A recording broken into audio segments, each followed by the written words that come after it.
So there I was, settling down into my window seat for my flight to Los Angeles. Looking forward to a nice, solid 5-hour block during which I could enjoy my new Jim Butcher novel. I opened the book and turned to the beginning of chapter 1. I savor the opening words, allowing myself to be transported to the fantastical world that the book would create for me. The wizard, Harry Dresden, leveled his gaze on the black court vampire that stood opposite him. But then, as the plane lifts off the runway, I become aware of something. My neighbor would like to talk to me.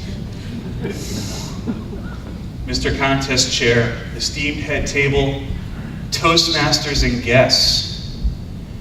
His entire demeanor identifies him as someone who greatly prefers active conversation to solitary silence. I grip my book with a bit more firmness, careful not to let my attention on it wane.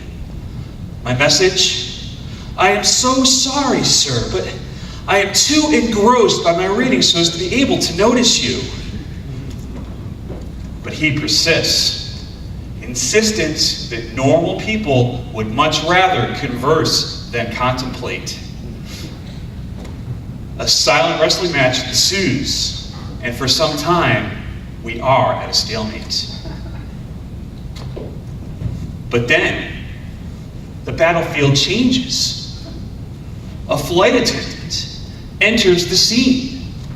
She is offering Italian cookies. My focus wavers. The vampire bared his menacing cookies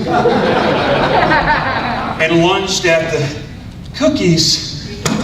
I drop my book for a moment as I reach for the cookie, and thereby create an opening easily large enough for my neighbor to be able to assert himself. So, life in LA, yes. And it adroitly carries us into a lengthy conversation.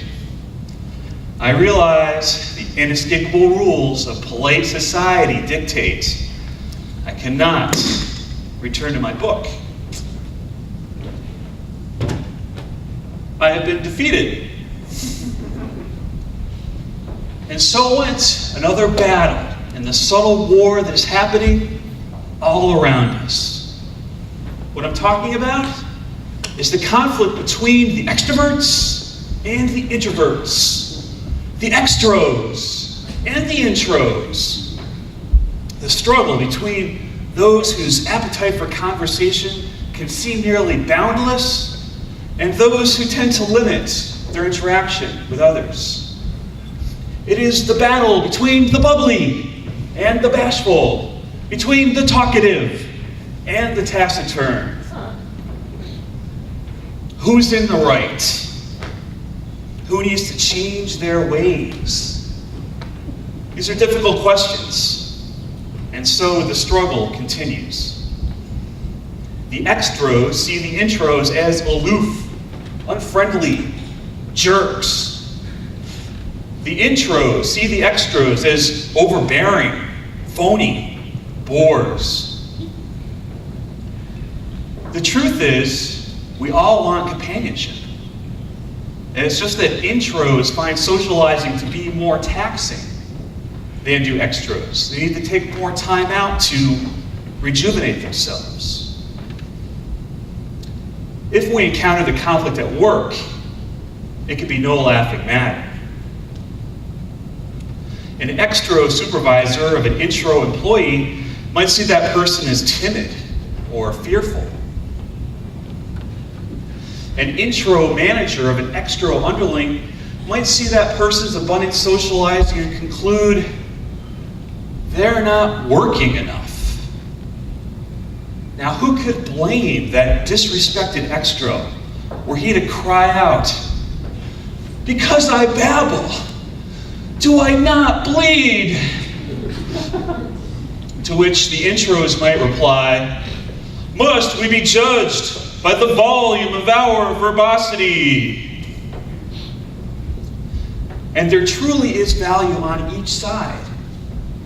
The extros are the cultivators of camaraderie, the builders of teamwork, and that's very important. The intros are the more reflective amongst us. They are the thinkers, the theorizers, the philosophers, and that too is very important. But can we overcome this innate animosity that exists between us? I vote for yes. The key to resolution is in wide acceptance that there is no right answer to the question, would you like to talk?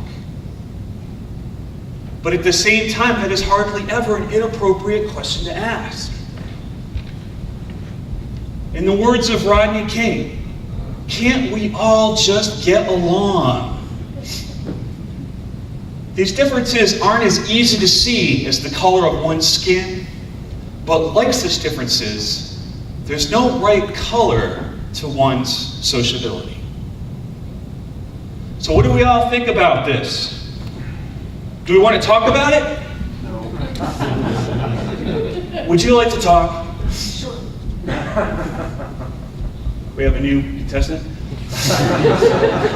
It's completely up to you.